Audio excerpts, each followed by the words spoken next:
All right, what's up, everybody? I hope you're having a great week so far. It's wonderful to see all you all already. Already have some likes on the video. Sincerely appreciate it. We're going to get a whole bunch more people in here, I hope, in the next few minutes. So what we'll do, guys, so right now, my time here, East Coast of the United States, it's about 7. So what I want to do to be able to kind of get started is to be able to give everybody the chance. We've already gotten a bunch of questions, which is awesome, right? Actually, a few of you sent me questions beforehand. I already saw that Anthony had a great question. Hey, Barb, hope you're doing well. Hey to Wang, Angel, you're the man. How you doing, buddy? So I want to make sure, guys, that I get all of your questions answered. I've got a whole bunch of points of my own to be able to make today, because today we're going to be talking about a subject that's really serious. And you guys know me, I like to keep things lighthearted. Hey, Grace. Grace, I got your question for number 1. Look at you, right? Again, you guys have posted a lot of great questions. The topic that we've got today, even though I like to keep things lighthearted, is a very serious topic. And I know that we're going to have a whole bunch of people joining us today. And remember that if this doesn't happen to be the situation that you're in today, because we're going to have 3 different types of individuals in here today, or maybe 4, right? So number 1 is people who have not yet applied, but who have anxiety about what could happen to them in the future. This wasn't their year for applying, okay? And maybe that's you guys, right? This is something where maybe next year is your year to apply. Maybe it's even a few years off, but you're looking to be able to get some general guidance from people who have been kind of going through this right now, almost like a preventative measure, right? Excellent. Barb, thanks for your question. I got it here too. So Barb, I'll do your question third. So that's situation number 1. So you're not quite in the game yet, right? Question number 2 is that you are in the game. This was your year of applying, and maybe it's something where you got past round 1. And what I mean past round 1 is that you've got the interview, right? And maybe you've already done the interview. Maybe you're prepping for the interview right now. It's really interesting because I've been taking a look at the analytics on the channel, and what I found is that, like, the number, usually what I look at on a daily basis is the top 10 videos that people have been watching. And what I've been finding is that the analytics have been changing quite a bit just over the course of the past 2 weeks. And all of a sudden, we've gone from people predominantly watching videos about the interview process, and now things are shifting a little bit more to things like, peer review process and difference between assistant and associate and full professor and all these different topics. And it is essentially shifting away from what you may expect around this time, which is interviews, right? And we've had a variety of people start to take a look at videos that I've posted in the past on things like getting rejected from undergrad, getting rejected from grad school, combating depression in graduate school, all of these things together. And I think it was last week, guys, right? You guys can remind me. I think it was last week, right? We did the live stream that was all about kind of next steps if you did get into a program, right? Now, if you didn't get into any programs, though, that's what we're here to talk about today, right?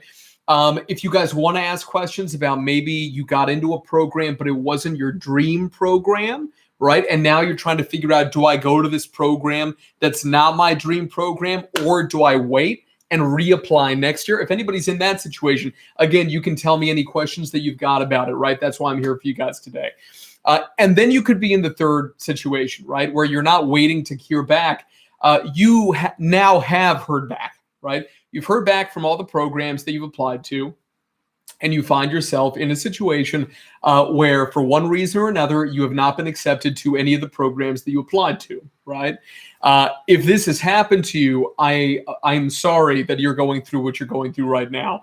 And we're going to talk a little bit about that, right? This really is who today is for.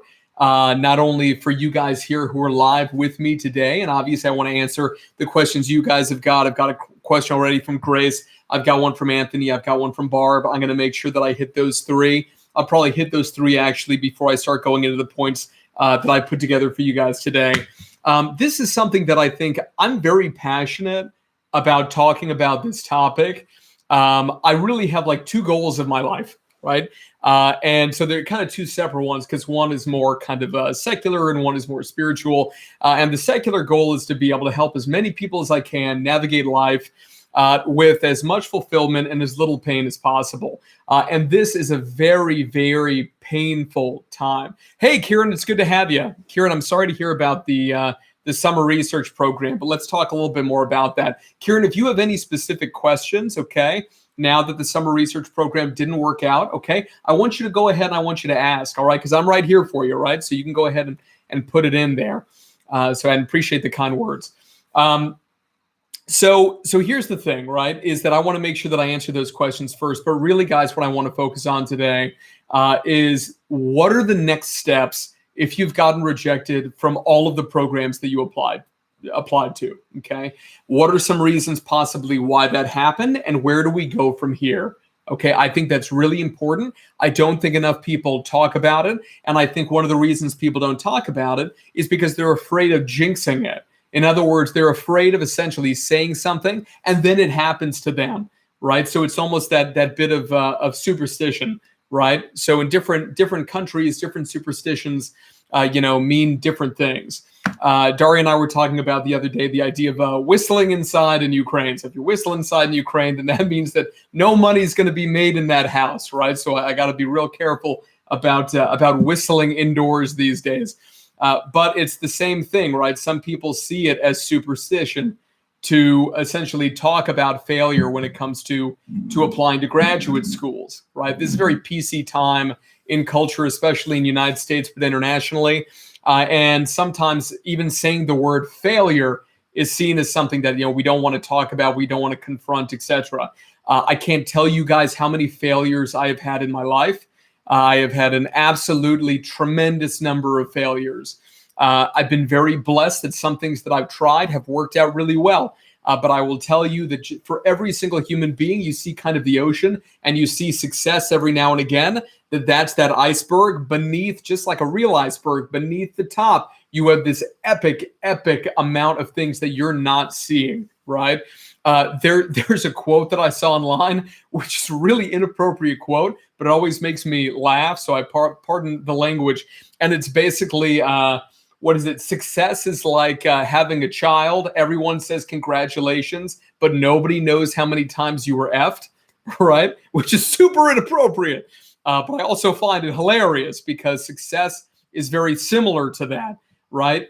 This is a huge challenge to be able to succeed in life.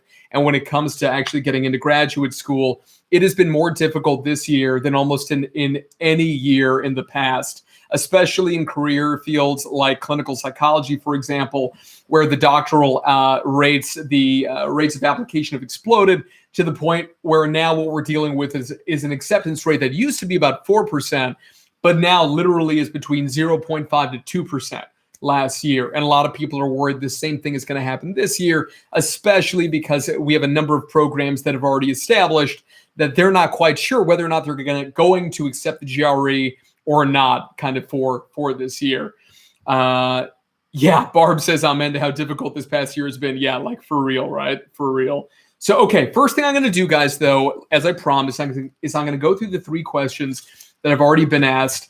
You guys always, whenever I post, and I promise you guys in the last couple of weeks, I'll always try to post that I'm doing a live at least 6 hours before I do it.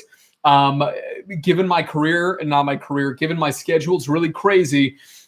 So sometimes I'm going to be able to do them on kind of consistent days. Most of the time, though, it's going to be, when the feeling strikes. And remember, we're going to set up a Patreon so that all of the recordings of because these things are just going to stack up the lives. All the recordings are going to end up being on Patreon, right? These things. Oh, Ren, frickin' A. So Ren says, I literally watched all your videos when I was working on my PhD applications and was just accepted into my #1 program. Thank you so much. Awesome, Ren, that's great. Ren, tell us where you were accepted, what kind of program? Awesome. Yeah, Eric, updates on the Patreon. Dude, Eric, I need to find somebody, man, who's good with Patreon. This is something where, I'm more than happy to just pay somebody to be able to, get them to set up the Patreon for me. If you happen to know of anybody, Eric, who's in the game and knows what they're doing, let me know. What I did, Eric, is that I went on to Fiverr and I went on to Upwork, and I couldn't find anybody whose expertise for setting up Patreon is actually on either of those 2 platforms. To be honest with you, that's what I was expecting. So I was thinking about joining some Facebook groups that are specifically for either Patreon or social media and seeing if I can find anybody. So, oh, Ren, congratulations. Biomed, freaking A. That's awesome. So congratulations to Ren. So definitely, if anybody has any recommendations on anybody who can set up the Patreon for me, happy to pay them. Just let me know. We'll get the game going. And then remember, what we'll do is we'll have at least, I think we'll have like 3 different levels. One level, it'll be like $5, and it's literally just going to be like the equivalent of like buying me a coffee or buying me some seltzer water, just to be able to support the channel. You guys know that I love doing this, and I want to be able to keep doing it. And $5 is nothing. Right, $10 or whatever to be able to actually get access to 100% of all the live streams. There will be at least, I would say, 40 new live streams a year, which is going to be awesome. And then also, if you want to be able to vote on what the live stream topics are, right now I'm choosing them, but I want you guys to choose the topics. Then we'll do it for about like $15 a month. I think that's kind of the game plan that we've got here for the time being. Also, something that I need you guys to tell me a little bit about, in case you're interested or not, is I'm thinking about eventually doing some kind of like a retreat, like a Navigating Academia retreat, if it's a weekend, if it's a full calendar week, something like that. I'm in Northern Virginia right now. I'm going to be in Ukraine from April 22nd to May 22nd, but then I'll be back. And at some point, be it like late summer, early fall, you know, I'm a big fan of the fall time season in these things, especially when people are putting together application materials. I'd love to be able to kind of get everybody together in person, especially if everybody's gotten vaccinated and these sorts of things. Everybody can think what they like about the vaccine. I'm very pro-vaccine. Please get vaccinated. Literature is pretty sound on it, so didn't seem like they cut any obvious corners other than dark web type stuff that I always end up reading. So anyway, let's go ahead and get to the 3 questions that I've got. But then I've got a lot of other comments that I want to go through, okay? And I'm going to try to go through it in as systematic a fashion as I can, all right? So first one is going to be from Grace, because Grace actually submitted before the chat opened. Anthony asked second, Barb asked third, and then Kieran, if you have any questions, mate, about what to do now that the summer research program unfortunately did not work out, we can go over that, okay? So let's roll. Okay, Grace's question is, should I apply in the next year, or should I give? Oh, okay, so like let's say that you get rejected. Okay, you've gotten rejected from the programs. Okay, so this is something, guys, where just really quickly, when it comes to grief and loss, there's a psychologist. Psychologist's name is Kubler-Ross, is the last name. Kubler-Ross is definitely the most famous person in this regard, even though there's people who've done a lot more comprehensive work now than in the past. But Kubler-Ross came up with these 5 stages of grief and loss. Right, to be able to make sure that I got them in order, whatever, I wrote them down. But the order doesn't really matter, because sometimes when any of us feel grief, maybe, God forbid, a pet died or a family member passed. I had a family member of mine that I wasn't close to, lived overseas, died of COVID. This past year has been so rough for so many of us, right? And so many of us have experienced grief or loss of some sort, even if it's just the grief and loss of losing the perceived access to your friends, the access to your social activities. I'm a big church guy, used to go in person every Sunday. I had like small group stuff every Tuesday. All of a sudden I lost access to like all of it. And that was like, I didn't expect that to be brutal, but it was, because I'm a sociable guy, right? So the 5 different stages are denial, right? And we'll go through these: denial, anger, bargaining, depression, acceptance. These are the 5, right? If you've been rejected from every program right now, it is very natural that you will go through some or all of these 5, okay? I remember when I got rejected from undergrad. Undergrad, my dream was to go to Brown. Brown University is one of the 8 Ivy League schools in the U.S. I was like, it's Brown, I'm Brown, fantastic, goodness of it. Get it?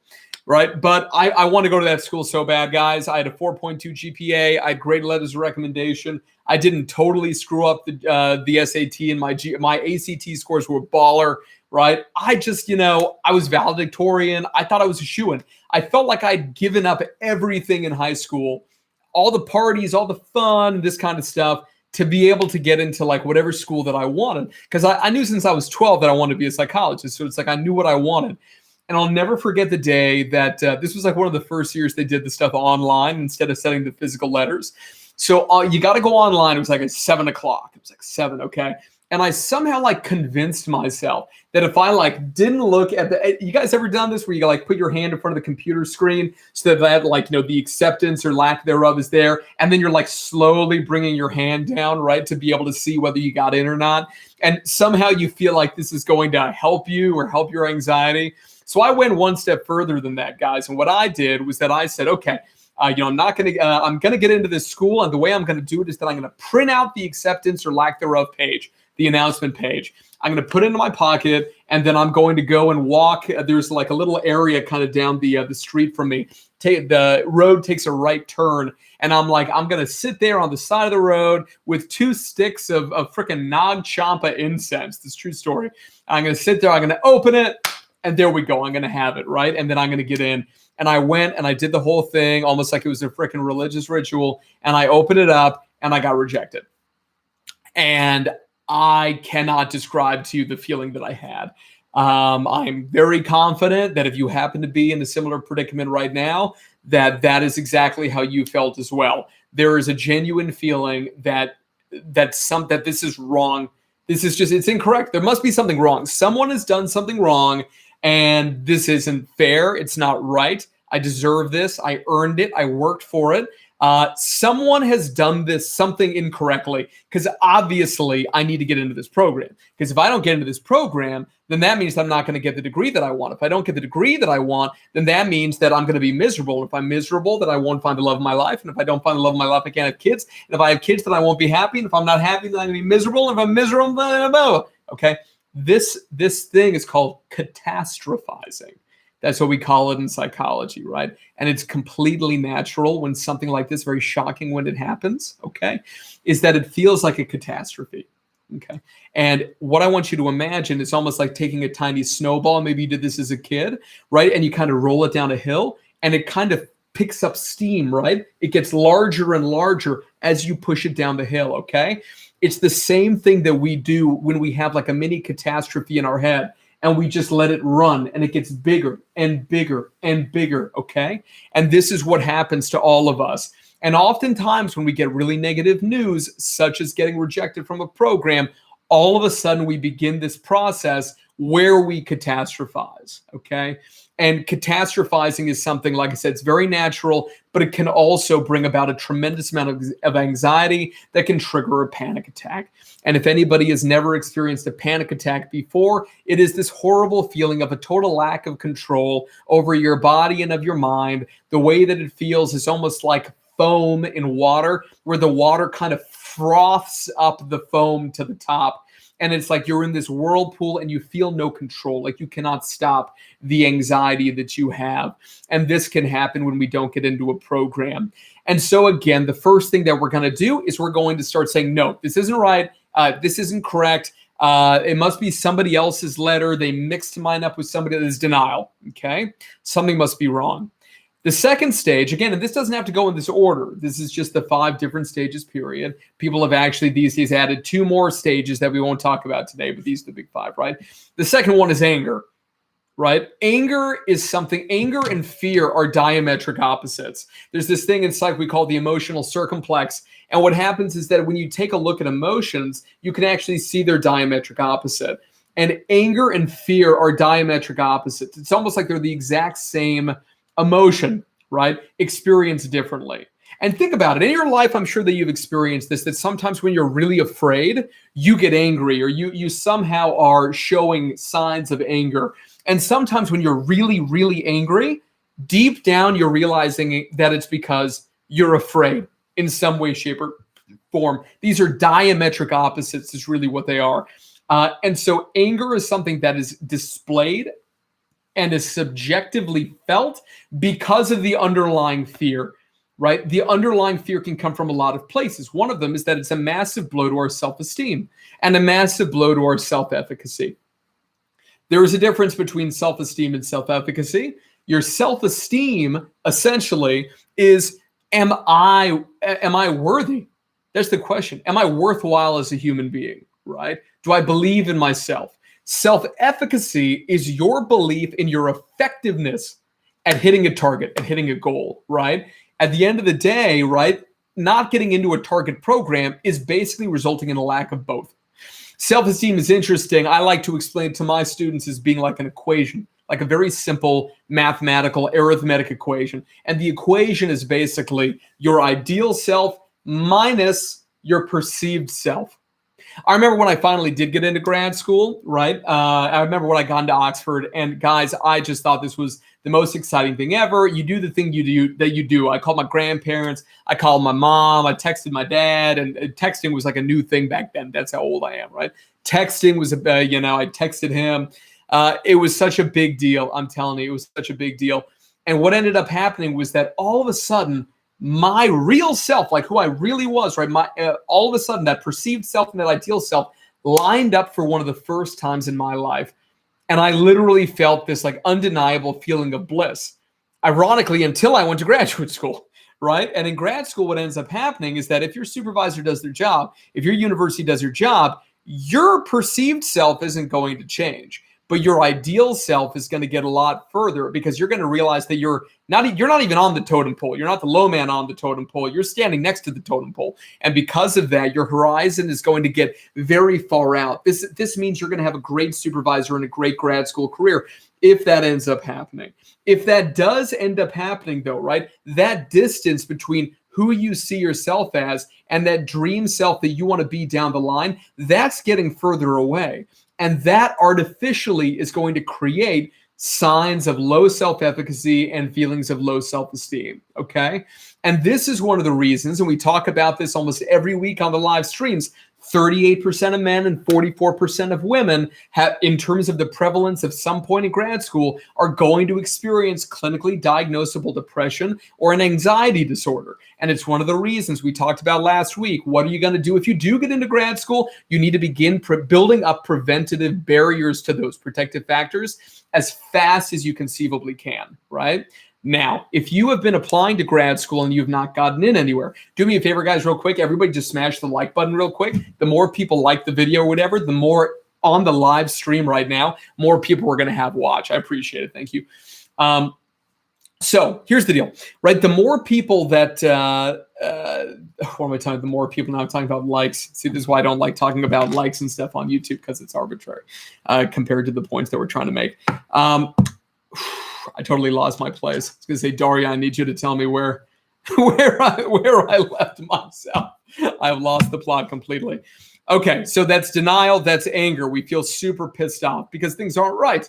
And then after that, the next stage is bargaining, okay? And bargaining is the general concept of, no, well, this can't be true. I'll tell you, maybe I'm on the wait list. I'm on the wait list and I can do something to be able to get in. And then I'll be able to get in. Or, okay, well, I'm rejected, but I'm sure that if I just write to the professor who I've been writing to for the last few months, then it means that I'll actually get into the program, so on and so forth, right? There is this bargaining that ends up going on that we do. And even in our heads, sometimes it's what Freud called magical thinking. He called it the omnipotence of thought.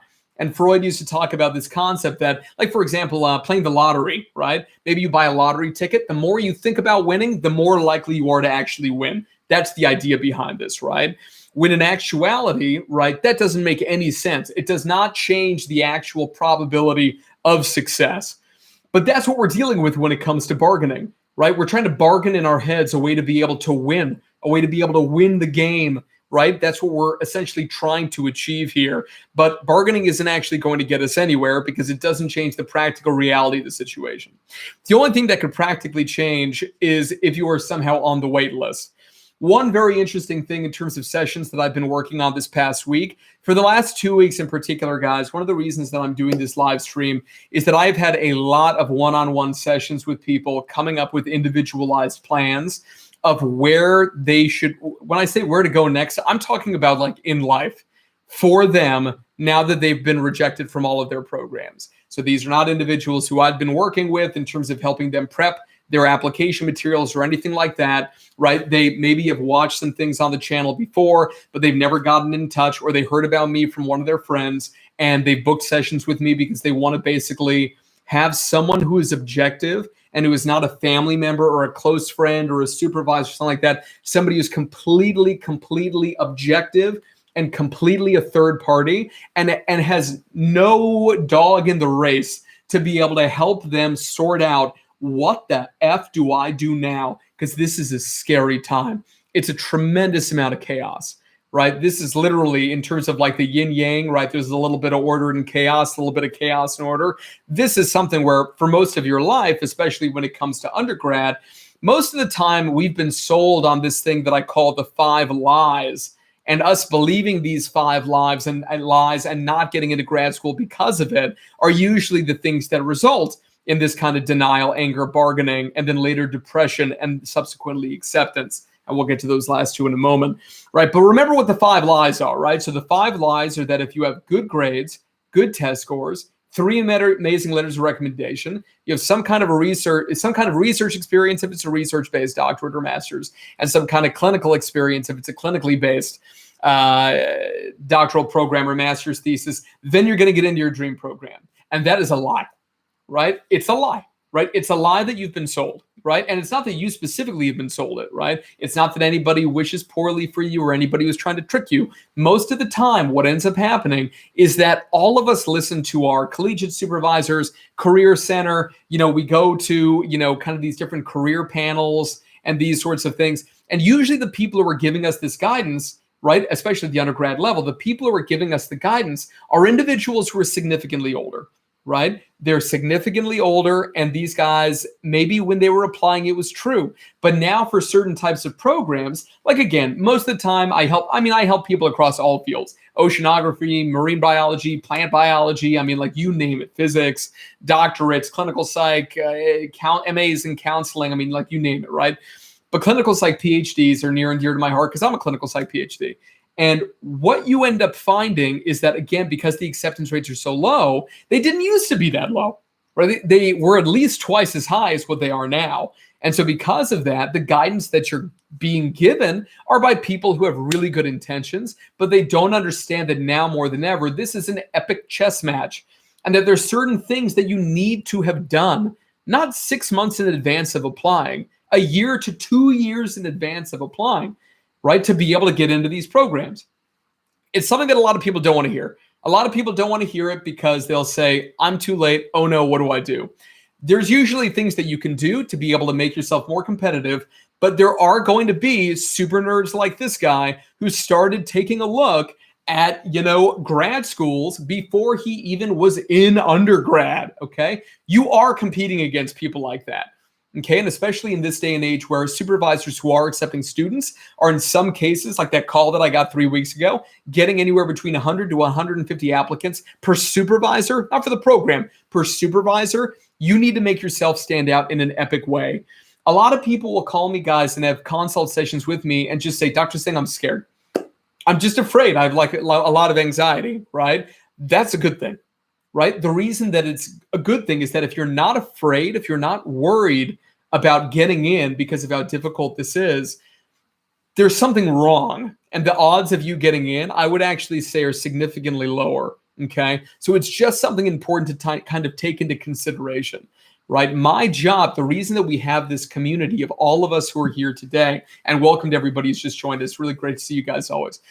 The reason we have this community is to be able to help each other cut through the BS and just be very straightforward about the things that we need to do to be able to get into these programs. This is a freaking battleground. It is a chess match, and we need to learn the right gambits to be able to play in order to win. Okay, and that's why we're here together. And this is why no question you guys have is off the table. Okay, so last but not least, depression and acceptance. Like I said, depression, especially at a time like this, very common, right? The lower the self-esteem, the lower the self-efficacy you have, the more likely you are to experience symptoms of depression. Again, if you were experiencing a minimum of 2 weeks of significantly lowered mood, and when I say lowered mood, what I'm talking about is not just like the blues. Everybody has bad days now and again. I'm talking about your mood being low has significantly impacted one of 3 areas: your ability to study or go to work, right? Your ability to socialize,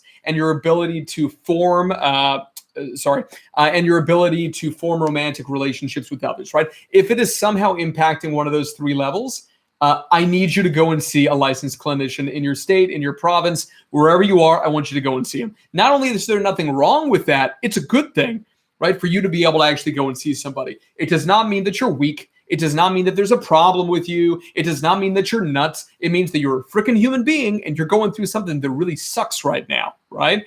And those are my two recommendations is number one, go and see a clinician, right? And number two, for the love of God, schedule a session so that we can talk, okay? Because we need to come up with a battle plan. The worst thing you can do when you're in total and utter chaos is not reassert some kind of order into your life. I remember a few years ago, I had something really chaotic happen to me, right, in my life. And I remember when it happened in January. And I went to the gym the next day. I'll never forget that a buddy of mine named Chat, who works in my gym, he's a Thai guy. And Chat said, hey, man, do you know of anybody who would want to wake up at 4 o'clock in the morning, get here at 4 o'clock in the morning on Wednesdays to open the gym and be here from 4 a.m. to 7 a.m.? And it literally was $6 an hour, right? Which is like a joke. But I said, I will do that job. I said, I will come and do it. I'll never forget, guys. I used to wake up at 3 a.m. on Wednesdays, and I would go and buy a Monster Energy drink, and I'd buy a freaking Slim Jim, like some jerky, beef jerky, right? By the time that I got to that gym, right, I already had lost all of my money after tax on the freaking Monster Energy drink at the Slim Jim and the gas to get there and back. I kid you not, right?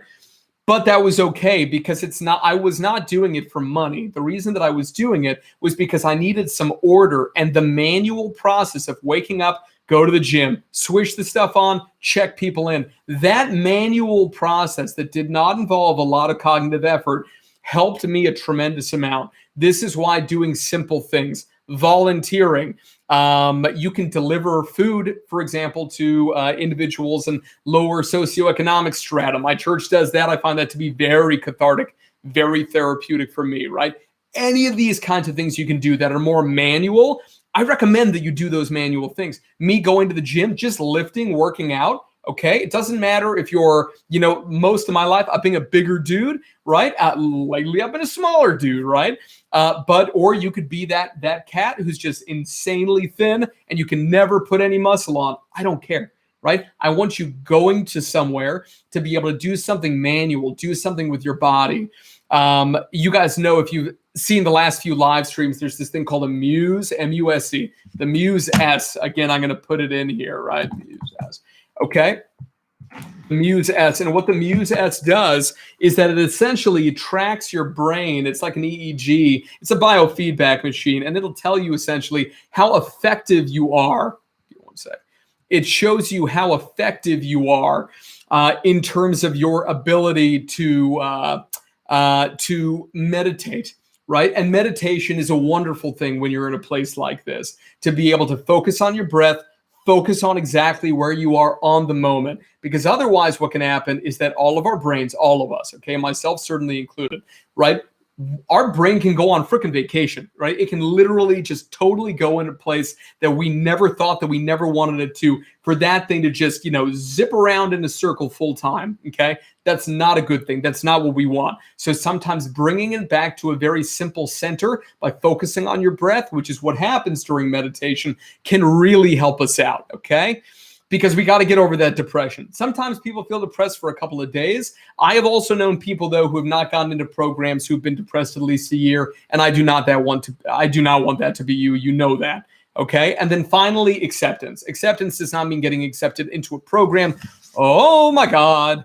Literally, just like 10,000 things came into my holy shit. Oh, thank you, Iron Chief, for saying that I look very nice today. I really appreciate it. Sorry, guys. I literally just got 50 messages all at once. I was wondering, I'm like, why aren't people commenting? Right? I got a ton. This is great. Oh, Grace. Awesome. Grace says that she downloaded Muse, such a good app for meditation. Yeah, you're welcome, Grace. It's the balls, honestly. Okay. This is great. Thank you to everybody again. Fantastic. Okay, great. Everybody, don't worry. I want to make sure I see a million things here. I'm going to get to all of it. I swear it. I apologize. Literally, look at this. A million of these. Yeah, Kieran, you're right. Like 45 of them are you, but that's okay, Kieran. I love you, so I love hearing from you. Okay, so just quickly, acceptance. Then I need to read through this, okay? Yes, acceptance means that you accept the outcome. Guys, everybody in this room, here's what I want you to remember, okay? Moshe, I want you to remember this as well, since you feel like you screwed up today. I don't play golf. I don't, okay? But most people at least know the game of golf. Here's the deal, right? When you hit a ball in the game of golf, right? And maybe it didn't go exactly where you wanted it to. It didn't go on the fairway. It went off into the woods somewhere, right? What do? Usually we will end up going into the woods. We're going to find the ball if we're lucky enough. And if we find it, always remember this phrase, okay? Play the ball where it lies. You don't take the ball and take it back to the tee and then get a do-over. It's not the way that golf works, right? We find the ball. It could be in the best place. You never know. You may have thought you hit it into a total shithole, and then you go there, and you're like, oh my gosh, this is the perfect place. Or you could go there, and you did hit it into a shithole. And all of a sudden, there's grass everywhere, right? And we need to do our best to hit the ball where it lies. That's where we are right now. All of us have hopes and dreams for our future, for all of us, every single one, you and me, okay? We are the protagonist in our own story of our lives, okay? It's called the personal fable. Everybody is. It's not just us, okay? But when something like this happens and we don't get into the program that we thought we were going to get into, maybe we don't get into any of them, even the safety programs or the programs that we thought were safe, it can feel like we want to take the ball, go back in time, go back, put it on the tee, and have a do-over. We cannot. We have to accept where we are right now. Through that acceptance of where we are, and through going back, just like a political campaign, where the political campaign, like let's say Hillary Clinton in 2016 lost, okay? You know what her team did? All the Democrats got together here in the United States, and they did what's called a post-mortem. A post-mortem means we're dead. We lost, okay? We need to go back and see what we did wrong, so that this way in the future, we can address it, okay? And that is what we need to do, okay? We'll do a little bit today, and then again, anybody who wants to talk or whatever, we can book sessions and we can talk about it one-on-one, okay? But we need to do a post-mortem on this situation and figure out where to go from here, okay? That is what's truly important here, okay? Now, I've got a lot of great questions here, okay, guys?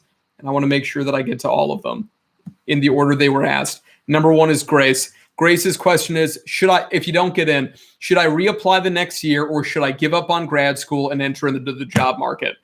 That is the impossibly difficult question, right? This is something where my big recommendation, guys, is something that's not sexy.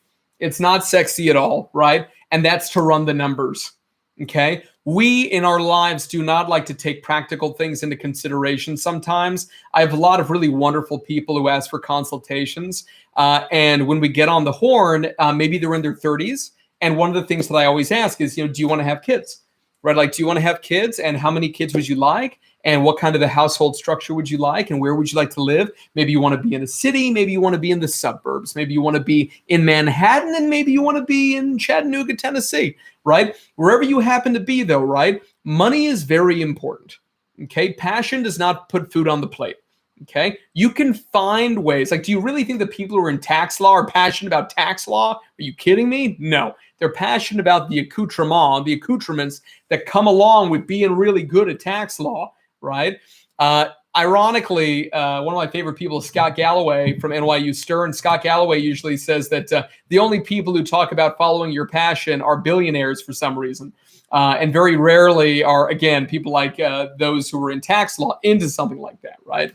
So what my recommendation is that you run the numbers, right? And it's so funny because I say that everybody should run the numbers or whatever on their career. All of a sudden, 25% of the people in the room left, right? Because people don't want to hear that. A lot of people, when you don't get in places, everybody wants to hear, everything will be great, just try again, right? And I do think that you can try again and that you should even try again. But I think you should try again with a lot better information than maybe what you had the first time around, okay? And that's the important thing, is that if you're in this room right now, some of you who maybe you've never heard of me before, you've never talked to me before, but I'm excited that you're here, right? In that case, it's very possible that you've been lied to your entire undergraduate career, and you don't know until today, right? And my job is to lovingly show you the ways that we can improve, okay? But you should run the numbers to be able to find out whether it is something that, like, for example, if you want to be in clinical psych, do you really want to spend 6-7 years or whatever? If you're 31, do you really want to get out by the time you're 37 or 38? Can your family sustain that? Will you be able to, if you don't have a partner already, find a partner who, is willing to deal with you in grad school? It's one of the worst things you can arguably do to your partner is to go to grad school, right? I have a video on the channel, which is very important for you to watch if you do have a partner. And I've been doing a lot of partner sessions recently, like booked sessions recently with people and their partner, talking about what the partner can expect when you go to graduate school, because it's a very serious thing, right? But that is like incredibly, incredibly important to take into consideration, right? So you can think about entering the job market. You should take a look at kind of what you want to do at the end of the day. Let's say you want to be a psychologist, for example. Think about Carl Rogers. Think about what Carl Rogers ended up finding in this most famous, I would say, study of all time, which is where he ended up finding that if you take a random person and take them off the street, then you take somebody who's a trained clinician and you put in, who has a degree, you put them in the same room, and then you tell the people who have no idea what they're doing clinically to like just use reflective listening and mirror body language, things that are not like hyper, very intense clinical techniques. And then after the fake session with the client, the real client, asking the client, who did you feel kind of more effectively treated by, and there not being a statistically significant difference between them. Just because you're not a freaking behavioral health professional doesn't mean you can't be a good friend. It doesn't mean that you can't be a good person. It doesn't mean you can't volunteer your help to now. I mean, there's so many amazing telemental health and remote organizations that are out there. It doesn't mean that you can't still do what you love and make a totally positive impact on your community and to other people. So many times people feel like, I don't have the letters after my name. I don't have the degree. Nobody's calling me doctor. And so because of all of that, I lack worth or I lack credentialing to be able to help other people the way that I want to be helped. But I'm here to tell you today that that is not necessarily true. Okay, and it's really important to be able to remember that. There is no shame in going and doing something else and finding a roundabout way to be able to still be engaged in the thing that you're deeply, deeply passionate about, right? Like right now, for example, like I don't see clients because I'm not licensed in the United States. My clinical doctorate's in frickin' Switzerland, right? Or it's in Germany, technically. I did my practicum in Switzerland. So it's not like I'm running around here in the US giving therapy, right? But I have found what I'm most passionate about is helping you guys and talking to you guys. That's what I'm passionate about. That's where I get that experience that I'm so hungry for all the time, is I get it through doing this for you guys, right? And you guys will be able to find a way to be able to do something similar like that too, if you decide to go into the job market. Now, if you're 21 or 22, my recommendation, or anything, like mid-20s, late 20s, I would recommend, or whatever, set up a session. Let's go ahead and come up with an individualized plan for only you, right? And then let's figure out how next year we can try to get you in somewhere, right? By being smart this year. Okay, that is my honest recommendation. If it happens to be that you're 36 or 37 and you're trying to figure out what to do, again, I do also recommend booking a session, but it's going to be on something different of trying to figure out, is this realistic or should we come up with an alternative plan? Because my goal is not to make you happy. My goal is to be able to give you sustainable joy. Okay, sustainable joy is the low burn. It's not the fireworks and all this kind of stuff. I want you guys to have that low burn of joy in your life. Okay. I was talking to somebody today, and he's awesome. He's 27, right? And the thing is that at age 27, we oftentimes think we're really old. I'm 34. I'll be 35 in a few months, right? I never thought I'd be 35. 35, what the hell, right? I just never thought that would happen. But hey, 35. But that's the thing, is that we are always, every year, thinking, God, I'm so old. And we think that because this is the oldest we've ever been, right? So we just have to take into consideration that even though it's the oldest we've ever been, we're going to be older than this, right? And we're going to be okay. I can guarantee all of you who are watching this live stream today, and all of you who are watching it afterwards as well, you're going to be fine. It may not be in the exact way that you thought. Better things can happen. Guys, I swear, like I never meant to be a researcher. Yeah, your mind. But I became a researcher and I wrote 5 books. I wrote 80, 90 articles, and I, had all these great experiences and, traveled the world giving talks and these things. I didn't expect any of that. I thought I was going to be a clinical child psychologist with a tiny little practice. And I thought that that's what my life was going to be. And it's not. That's not how my life turned out. And I honestly thought that was going to make me happy. And you know what? Maybe it would have made me happy, right? But I can tell you that through carving through that block of marble, right, that is my life and that is all of our lives, right? By chipping away bit by bit, we can shape that life for ourselves.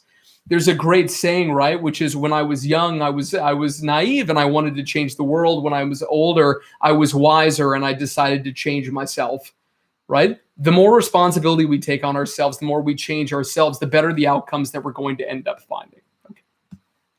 Anthony's question. Thank you for all that you do. Had a question. Thanks, Anthony.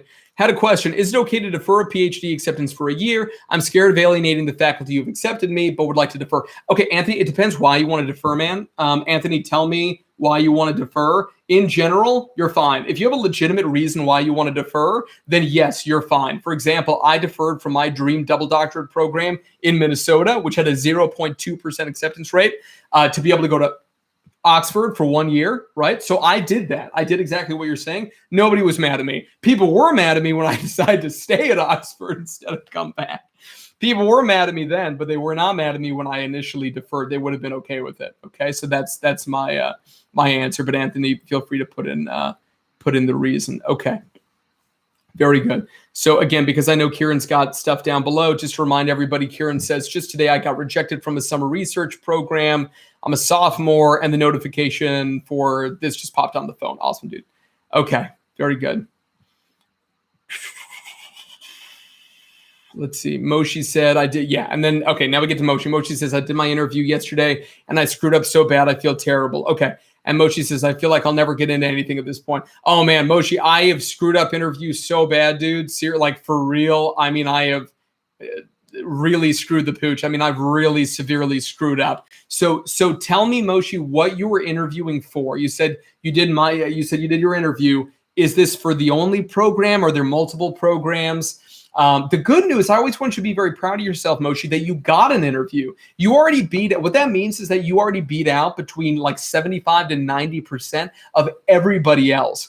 That means that just like on paper, regardless of the interview, that you've kicked a significant amount of ass, right? And you should be very proud of yourself already just for doing that. I know that can be really hard to kind of think about right now because you don't feel like you did a good job, right? But tell me why you think you did a bad job, okay? And I'm going to check it, okay? Let's see. Yeah. Wang said at that time, you won't believe that you would have successful. Oh, dude, are you kidding, man? Holy shit. I remember, I mean, there's so many times I failed. I mean, you guys can watch the channel. I put all my biggest failures on the channel. I take it very seriously to share the failures. It's like I failed my oral exams in grad school. They want to kick me out of Oxford if I didn't cut my hair and start dressing differently and this kind of stuff, which is ridiculous. But I ended up doing it because as you guys get into grad school, you'll understand that it's something where you really feel like under the thumb, of grad school supervisors and the bureaucracy of grad school and stuff, right? Oh man, we got a ton more people now. Okay, great to see everybody. Guys, if you haven't already, smash the like button. We'll get even more people. Okay, it's just more engagement on the channel. I appreciate it. Okay, so here we go. So Kieran, I'm waiting for you on that. Okay, so sorry, Moshi, I'm waiting for you on that. Okay, Kieran says, I'm a sophomore at a community college. Got it. I'll be transferring to the state school at the end of the year. Got it. I already have 2 years of experience in clinical settings. Outstanding. Want to get myself involved in research as soon as possible. Good. Particularly in the areas of substance use disorders and underrepresented populations in the treatment industry. That's good because that's pretty high sensitivity. There will be enough people in terms of substance abuse disorders in underrepresented populations, predominantly, unfortunately, because substance abuse disorders, for most substances, are much more common in underrepresented populations, marginalized populations.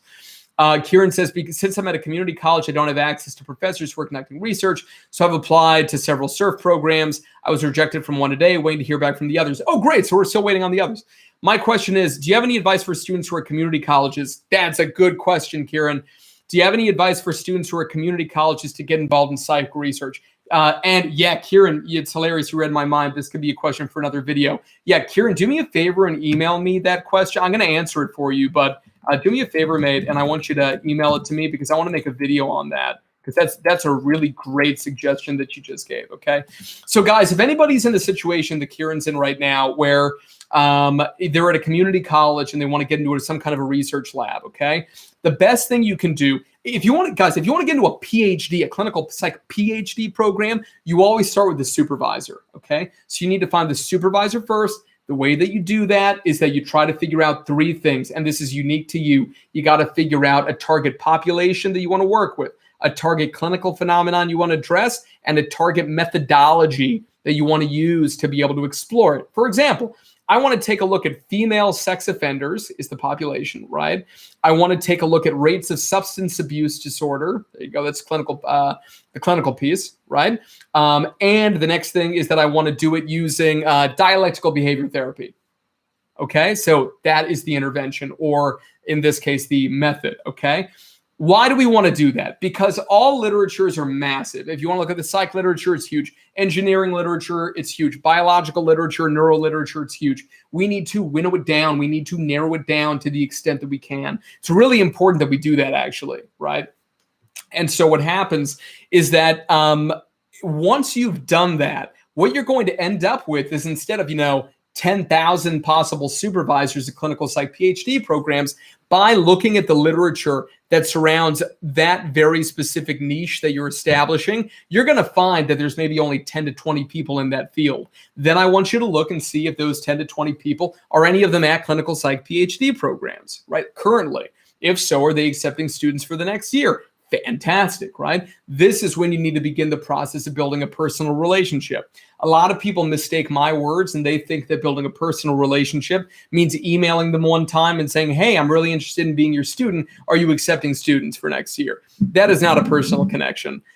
If you guys are interested in systematically how to build a personal connection, then please book a session with me. I'm going to walk you through very discrete stages and phases of how to do it, right? But that's very, very important, okay? That is one of the differentiators along with publications. Publications, personal connections, keys to the realm, and the hardest things to get, right? So that's what I mostly focus on amongst any number of other things in terms of consults, right?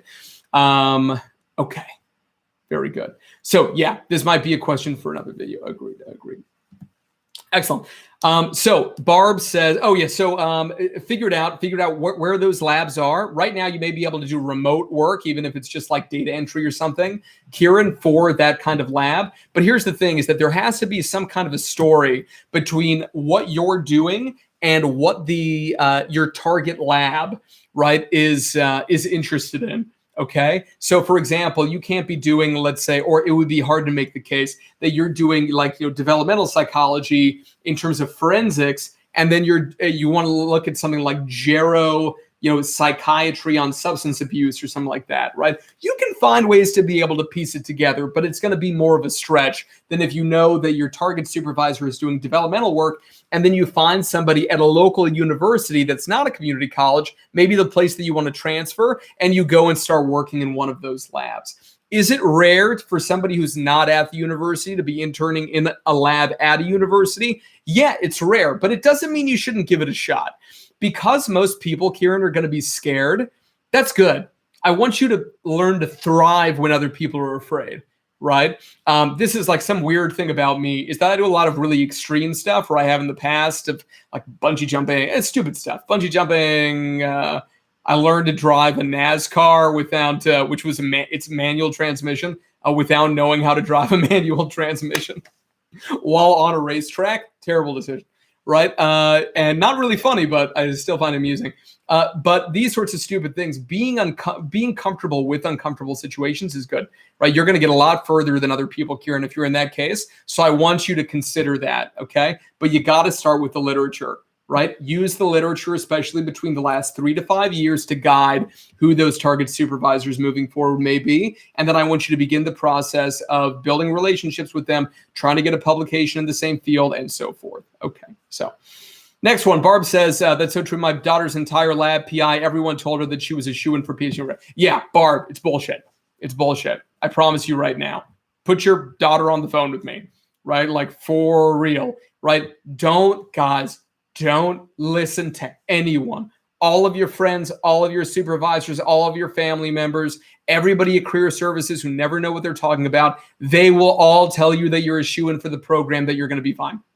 All of them, I'm telling you right now. And your ego is going to feel so stroked that you are going to feel freaking terrified of showing me your stuff. And to be honest with you, that's not a bad thing, right? Because what if I look at it? I think it's great, right? Everybody has things they can improve on. I have things looking back. Guys, I could have improved on so much stuff before I applied to grad school. I got really lucky, to be honest with you, right? At the time, when I look back, I wouldn't have let myself into a number of the different programs, right? I'm a real jerk about this stuff, but here's the thing. When you hire a lawyer, do you want a lawyer who's the nicest person in the world, or do you want a lawyer who's a bit of a dick? Because I want the lawyer who's a bit of a dick, right? I'm a very sweet, loving, compassionate guy.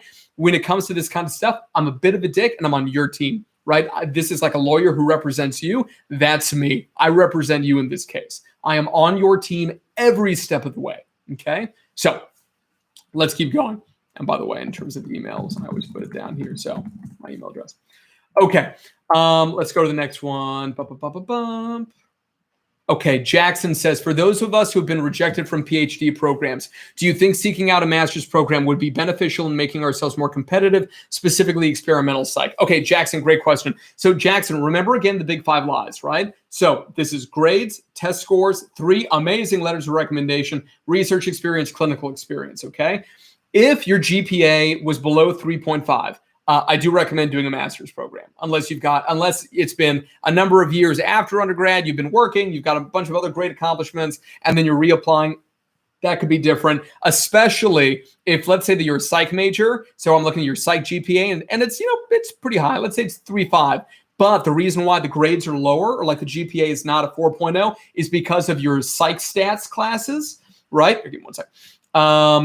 Because of your psych stats classes, or because of research methods classes, right? If that's one of the reasons, oh my God, you're going to get rejected. Just get out of there, right? Get a master's. And like a master's, think about there's like a 1-year master's at Northwestern, for example. And like that one is specifically geared to people who want to get into clinical psych PhD programs. And all it is like stats and research methods and academia and publishing.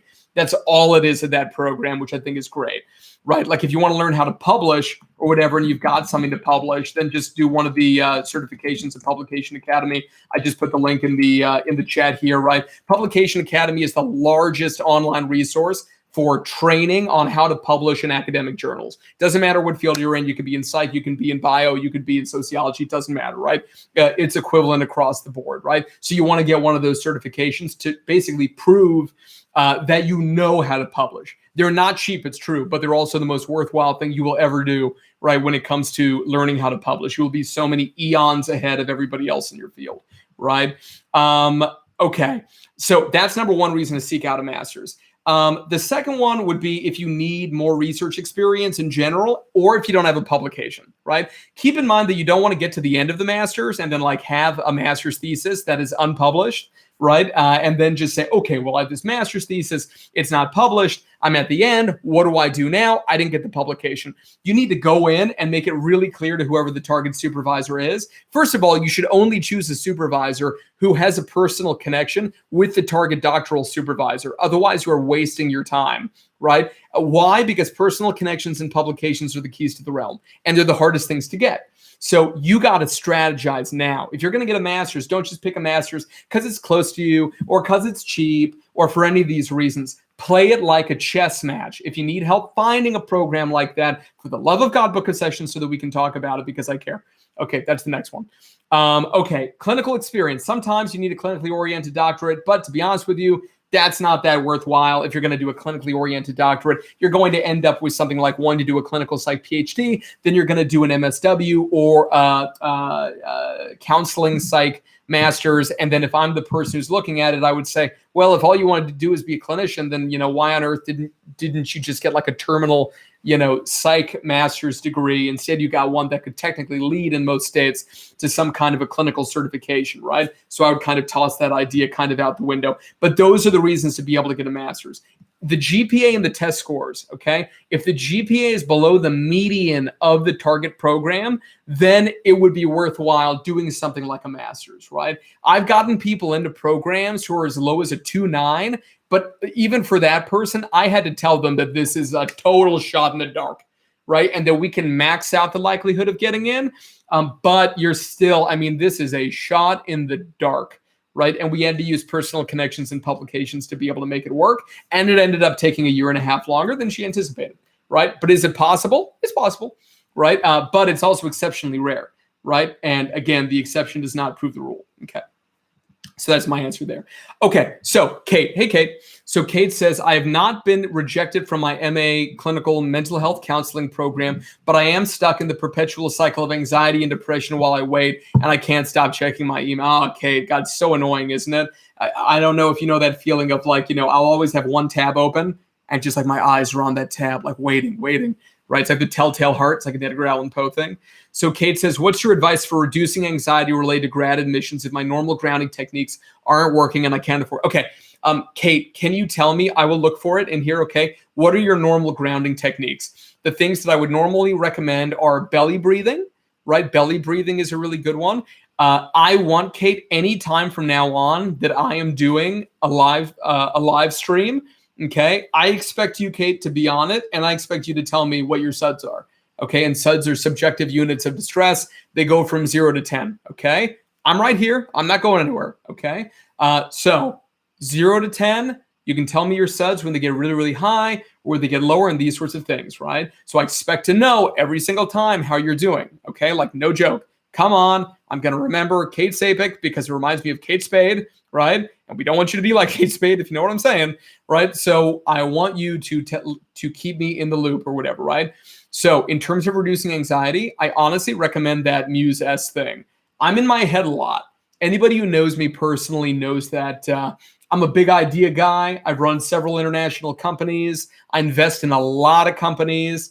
Investing is like my expertise, what I do or whatever, even though I was not trained in investing like everything else, I had to, train myself. Markets go up and down. You guys know what happened in the market last year. That was a total shit show, right? And I had huge anxiety problems about it. And I'm sure that many of you did as well if you have money in the market, right? And a lot of the things that usually worked for me didn't work. But I found that with that meditation stuff, because I hate meditating. I hate it, right? So the fact that with this Muse S, I could like put the app on, strap the thing to my head, lay in bed on my back, and just meditate. Oh, wow. That's awesome. I can personally recommend if you have a partner or a spouse, it's like a boyfriend, a girlfriend, any kind of partner or spouse, if they're willing to do it with you and like lay there with you and hold your hand, that makes it work even better. I'll tell you from experience, it's amazing, right? I highly, highly recommend that. Okay. So that's a big one for me. Working out, right? Getting enough sleep if you can. Trying to go to do anything with trigger releases, right? There's this thing, it's called a So-Right. I'm going to write it down here again. It looks ridiculous and it's overpriced AF, but I bought it and that thing was a total game changer for me. I hold stress in between my scapula and it causes neck and back pain. And I also hold it in my psoas and iliacus muscles, as well as my, what's called like a lumbar quadratus something, right? Which is my lower back. And that thing massages stuff better than like any masseuse or something that I could find, right? And it's $80 or whatever on Amazon. I thought it was ridiculous, by the way, and it actually works quite well. So those are 2 recommendations, Kate, that I can give you. But I want you, Kate, from now on, like I'm expecting you, okay, to be able to come and to tell me, okay? Okay, very good. Next is Alexis. Alexis says, would you ever recommend someone to defer their only fall 2021 acceptance to fall 2022. This year's been rough mentally and having a little burnout. Okay, in my last semester of undergrad, I'm not sure what I could do in a gap year though, or if it would be any better than me. Okay, so Alexis, the honest big question is, do you have a sufficient amount of money to not be working or to work minimally during that time, right? You don't need a lot of things to be happy in life. This is something that I'm going to be honest with you, Alexis, like I've only realized over the last 6 months, which is a ridiculous length of time to realize this, that for it to take me this many years. You don't need many things, right? You need like some good books, like for me, like a cabin with a nice, like a large cabin with a fire, a good family, healthy food, and enough sleep. It's pretty much it. So is there enough money to be able to do that and to have $1 in late fees at the local library, right? Will you be able to live? That's honestly the question. And if so, taking a gap year is fine, right? At the end of the day, so many of us, including myself, back when I was that age, guys, when I was like, early to mid 20s, I cared so much, man. Honestly, I cared so much about what other people thought, especially like academics. Like I cared about what my professors thought. I cared about what my supervisor thought in these things. And when you're in grad school, you really do have to care. And that kind of sucks. And I know that. But it's one of these things where like at the end of the day, they're just people as well. They're just dust, same as everybody else, right? And so it's something where if taking a gap year is good for your physical and mental health, it is going to be actually helpful to them, right? So long as you let them know early enough and you ensure that it's something that you don't have to reapply, then I have no problem, Alexis, with you taking a year to be able to focus on your mental health. Legit. Okay.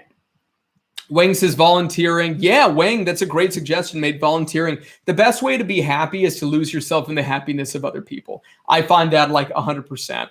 Working at the beginning of this year was rough for me because I was trying to find like reason, like, why should I work? Like this is one of the problems with having a modicum of success is like, it makes it really hard to work.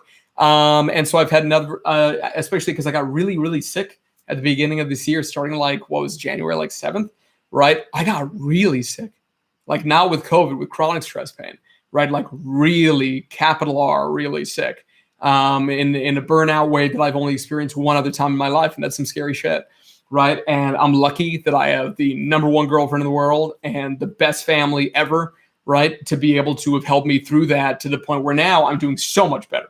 So much better, right? But it's not been pleasant. It's been very unpleasant for me, and I'm very lucky that I have a partner and a family who don't give me a hard time about not feeling great a lot of times, right? I'm very lucky because of that. They're very generous to me.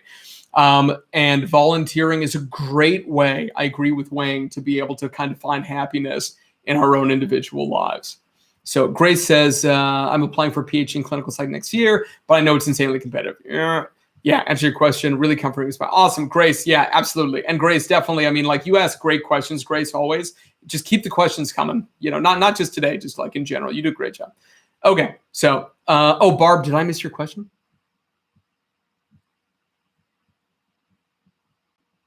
I may have initially missed it, then come back. Okay, I did miss your question, Barb. I'm sorry. How do you feel about programs that decline you for their PhD but offer to refer you to their master's? You should only do that if they are very clear that their master's is a feeder program for their PhD. Otherwise, they're just trying to make money off of you. That's what it is. And it also, that's something where, like, if they decline you for the PhD but offer you to their master's, you can always just like write to me or something, tell me more about it. Even, Barb, if it's something where your daughter isn't interested in chatting, if just you and I want to talk about it, right, that's fine. She never needs to know, right? So that we can figure that out, right? Because it's either a money play, and there are a lot of universities like that, but they're going to try to market to you in a way that's not a money play, or it's not a money play and it's a feeder, and if she does well enough with the master, she can transition to the doctorate. May not be a bad choice. It's a way of becoming what I call an internal candidate. Okay. Yeah, Grace, that's good. Grace says, it sounds weird, but I'm kind of preparing myself to get rejected. Grace, good. That's a good thing, right? If you try to put yourself in the position of saying, I'm going to do everything that I can, but I'm also going to kind of just expect to get rejected, right? The only good thing about that, I actually don't recommend that until you've submitted all your applications. Always think, I'm going to do everything that I can to get in. And then after the last thing, the click has been done and you're done, then whoop, I want you to just make the assumption, once there's nothing else you can do, that you've been rejected. Why? Because at that stage, there's nothing more you can do. And if you make the assumption you've been rejected, then in those months where you're still wondering if you're even going to get an interview, you're going to keep working your butt off, right? To be able to get publications, build the personal connections, do the stuff you need to do so that if you do get rejected, all of a sudden you're going to have a better shot the next time around, okay? And that's a good thing, right? So that's what I would recommend there. Okay. So Anthony's gotten back to me. Anthony says, I want to defer because I got into a master's at Harvard and would like to go do that before the PhD. Yeah, Anthony, you know what, my man? Anthony, I give you my thumbs up. I went and did a master's at Oxford because I wanted to go to Oxford before I went to University of Minnesota. Now, I still ended up at Oxford for good because my supervisor and I at the time had a great relationship. So, I mean, I stayed there. So don't be surprised if Harvard kind of sneaks you in, right? But to be honest with you, if you just tell them that, they're probably going to be pleased to have somebody who has a master's from Oxford or whatever. One of the big reasons why is hopefully you learn a bunch at Harvard and you can bring it back. And it's going to save your future supervisor so much time from having to teach you stuff that you learned at Harvard instead. Okay, so that's my recommendation there. Okay, next one. Here we go. Grace says, which video did you talk about your failures? Grace, there's a bunch. There's one about me getting rejected from undergrad. There's one about me failing my oral exams and almost getting expelled from grad school, right? And And this is when like I looked totally different and I acted totally different. It was a different time, but it's still a valuable thing to watch, right? And there's a couple others, but those two are pretty good. Okay. Shay says my GPA is at 3.65, but every time I take the practice GRE, I only get a 290. Okay. So Shay, what I would recommend doing, right, is watch all the different GRE videos. I've also been online for school, so no experience or internship during the. Okay, yeah, Shay. Shay, tell me, do you want to get into a clinical psych doctorate? What kind of degree do you want to go for? So you've got a 3.65 GRE, maybe not going as well as you thought, and also no experience or internship during the bachelor's. Okay, so Shay, tell me what kind of program are you trying to get into? I'll look at it at the bottom here. Grace says, by the way, I left my email on your Publication Academy website and requested a demo. Oh, yeah, Grace. No, I saw, by the way. I apologize. Right now, we got a massive contract, like a 6-figure contract or whatever. So I have to work on that first before I get to kind of individual. So I really apologize, Grace. You're totally right. That's totally my bad for you. So I'm sorry. Okay, so for Shay, yeah, a GPA, Shay, of 3.65 is fine for PsyD, right? The GRE, do your best. Make sure you take some classes. My recommendation is always 3 things. Number 1, watch every GRE video that's on the channel. Okay. Looking at Mercer in Atlanta. Okay. Right. So I've been down to Mercer actually. All right. So that's number 1. The second one is that, so watch all the videos. Number 2 is to be able to sign up for some kind of, right now, maybe they want to have the in-person programs, but some sort of online interactive sort of a program with like Kaplan or Princeton Review. There's too many of them these days, right? Often it's hard to tell the difference. The third is to sign up for a question bank. A question bank like Kaplan had one that I used, but this was forever ago, may not even exist anymore.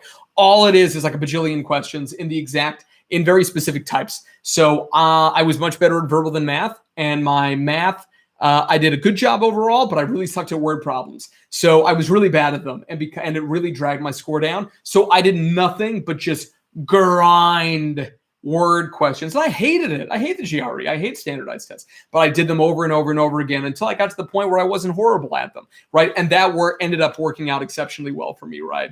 So that's what I would say about that, right? Not having any clinical experience, though, is a bigger deal than not having any research experience. Even with COVID and stuff being online, there will still have been opportunities for doing stuff remotely, crisis hotlines. There's so much telemental health stuff these days. Everybody that I've been working on, yes, 3.65 is okay, but it depends on the program, right? Go to Mercer, ask them what is the median GPA for people who were accepted in the last 2 years, and they should tell you. It should be above 3.5. Usually it is, right? PsyD programs are higher acceptance rates than PhD programs, like considerably higher. Yeah, volunteer, do anything. Yeah, volunteer. You don't have to work full time or something, right? But yeah, volunteer. We need to see evidence that you're interested in working clinically with people, and that can be through a volunteer capacity. Great question. Okay, so Barb says, above all that, she applied to PhDs, probably should have gone PsyD. I want to see patients. Yeah, she can do that doing PhDs or PsyDs or MSWs to get an LCSW or a certified mental health counselor or any of those things.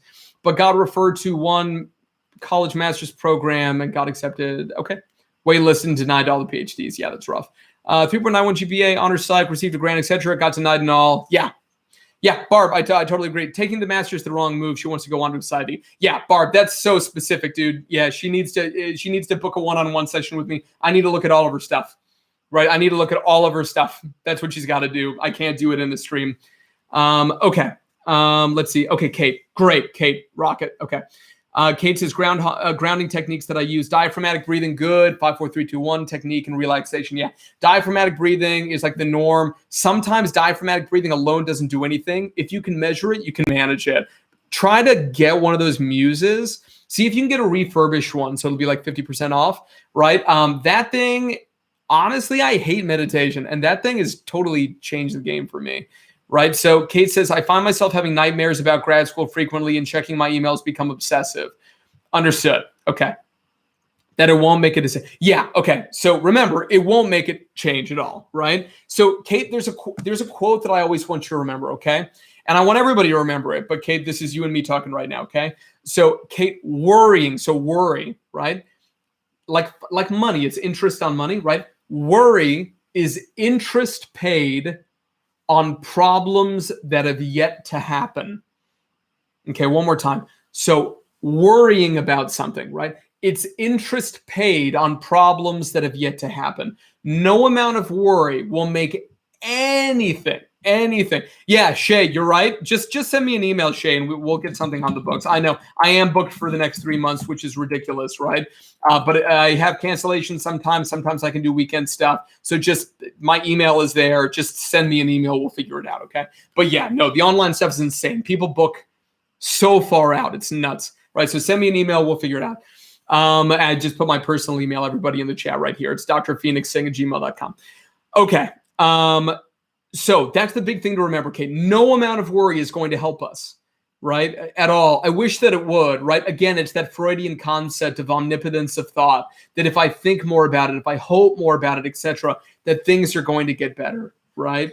And it's not necessarily true. Checking it more often will not work.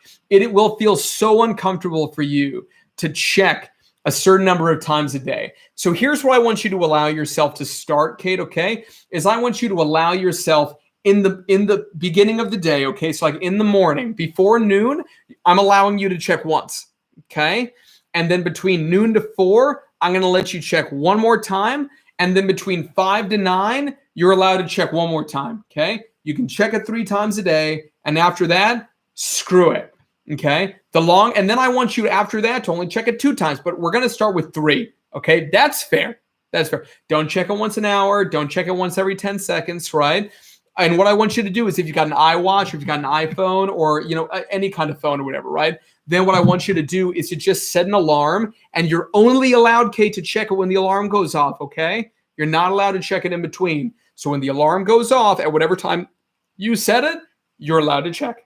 Other than that, not allowed. Okay, great. Yeah, Barb, of course, anytime, right? Let's take a look. Let's take a look at all the materials, okay? Because doing the master's may not have been a mistake. It could have been a mistake, right? So, but again, I got to see all of it, right, all together. So, Kate, that's what I'm allowing you to do, okay? And then next week, right, we're gonna have a live stream. I expect to see you, right? And you can tell me how you're doing with it. Okay, very good. So Adil says, hi, Dr. Singh. I've been trying to get into grad school, but it seems more and more likely that I won't be able to go. What's the best thing to do to convince schools to take me? Ooh, Adil, that's a very overly sensitive question, in terms of overly sensitive meaning very large. So more and more like you won't be able to go. Best thing is to convince schools to take me. The best thing always, guys, is to be able to have things that nobody else has. So in most cases, it's publications and personal connections, and that's across all fields of science, right? Also, when it comes to something like literature, right? Let's say you want to go into English, right? Of course, they have English language journals, right? And these sorts of things. Let's say that you want to get into an MFA program, Master's of Fine Arts program, right? Then it may be something where you got to work on your portfolio a little bit more. Maybe see if you can get your stuff at some higher impact shows, so on and so forth, right? But that's the best thing you can do to convince people to take you, is to take a look at the average individual who goes to a target school, right? To a target program, and then try to build up relationships with target supervisors and so forth. It's a chess match. This stuff takes forever. I totally know that, right? Okay, next one. Kate says, I've just been talking myself into expecting rejection to minimize the pain, but I don't know if that's healthy. Kate, always remember that it is healthy to have emotional budgeting. Just like you budget money, I want you to budget for things emotionally, right? So for example, if you applied to 5 programs, at least budget to get rejected from 4, right? Like at least, right? And this way, as the rejections come in, I don't want you to kind of build up the final program, but I do want things to kind of chill out along the way. Okay, that's really important. Okay, so that's what I would say there. Barb says, well, crap. She accepted the message. Well, let's find out about it, okay? You can tell me more about it later on some other time. They do have PhD in psychiatry at the same college. She's helping to slide into it. Yeah, okay. The reason, Barb, that it's something that is because a lot of programs have an active policy. I've been at those schools. Have an active policy that specifically say that they will not accept people from within their master's program into a doctoral program. That is not all programs. I am not saying that, right? But there are many programs like that I know of, right? Where basically, if you get into the master's program, they do not want someone from their master's to go and do the doctorate at the same school. There are schools like that, right? But you need to find out, right, before accepting the master's. So I know she accepted it, but maybe she can still check, right? That would be advisable. Okay. Okay, very good. Let's see. So Anthony says, thank you so much. Feel much better. Cool, man. Hopefully they look at it the way that you do. And I are looking at it. Absolutely, man. It's a pleasure.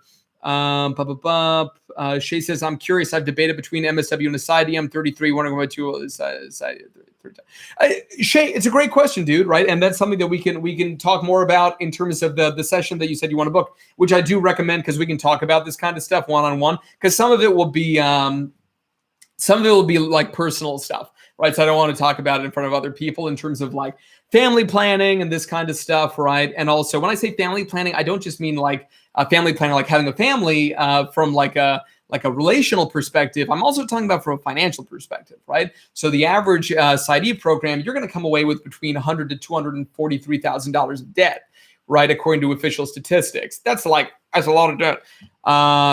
Yeah, Shay, just email me like this. I'll send you an email directly back.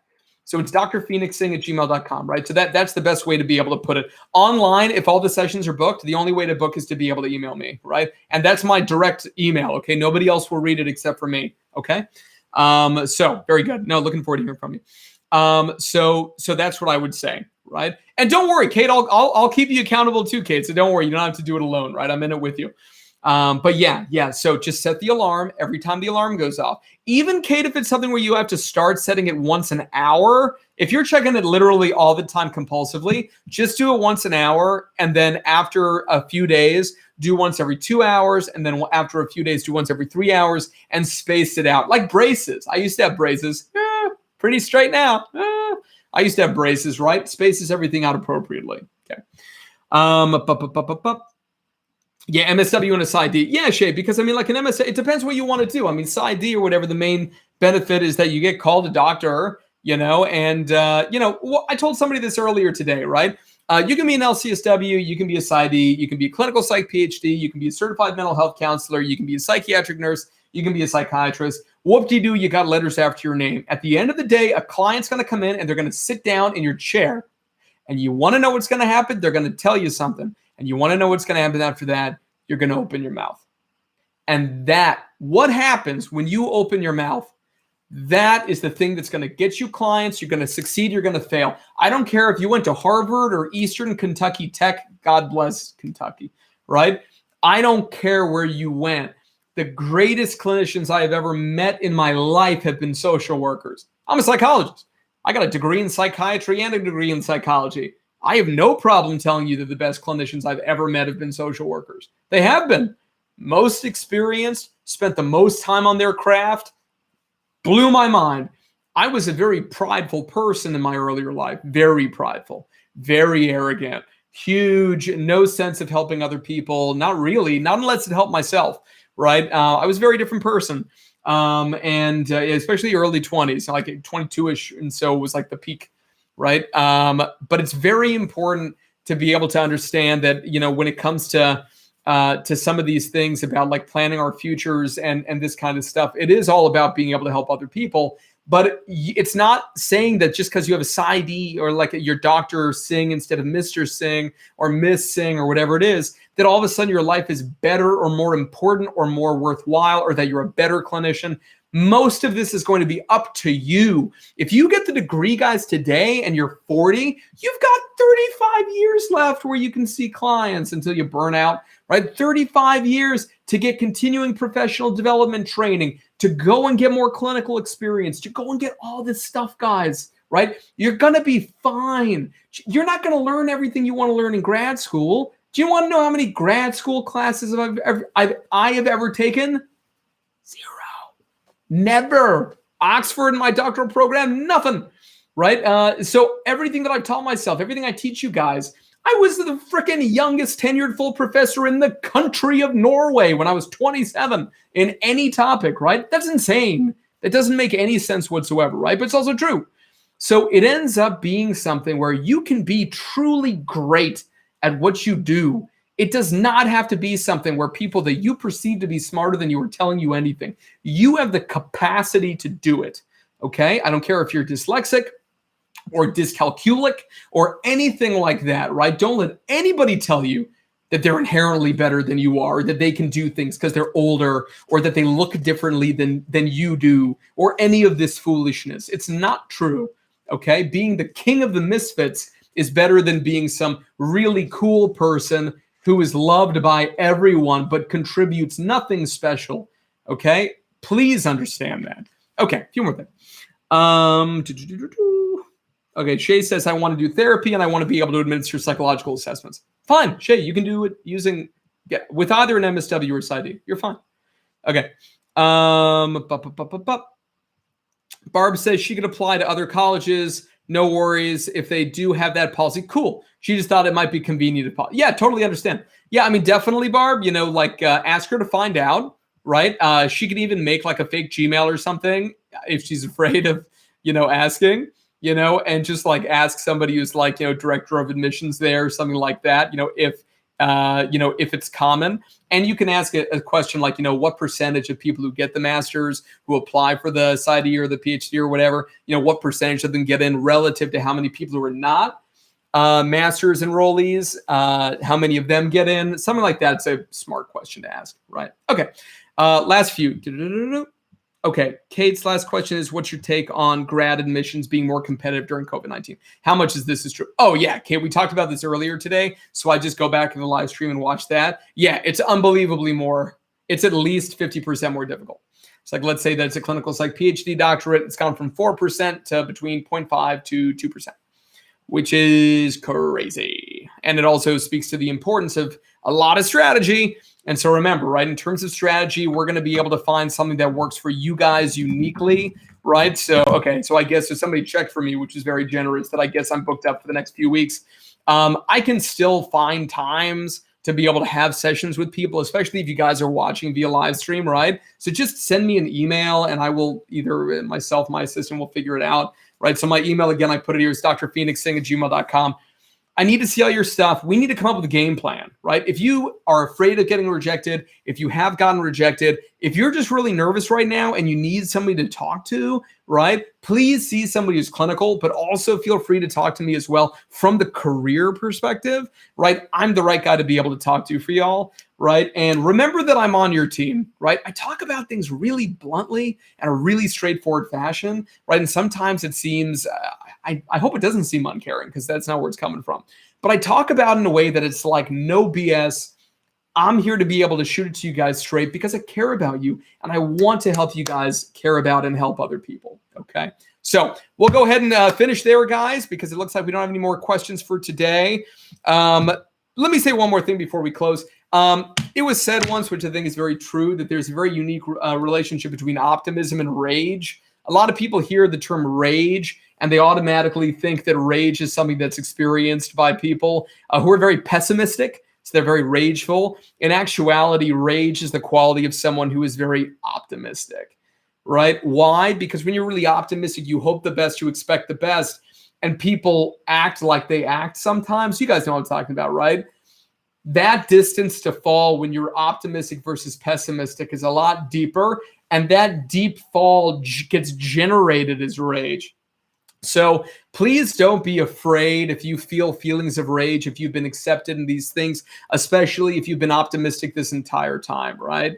I know that there can be feelings of feeling lost and feeling that the plot of your life has been completely derailed by this entire experience. And before making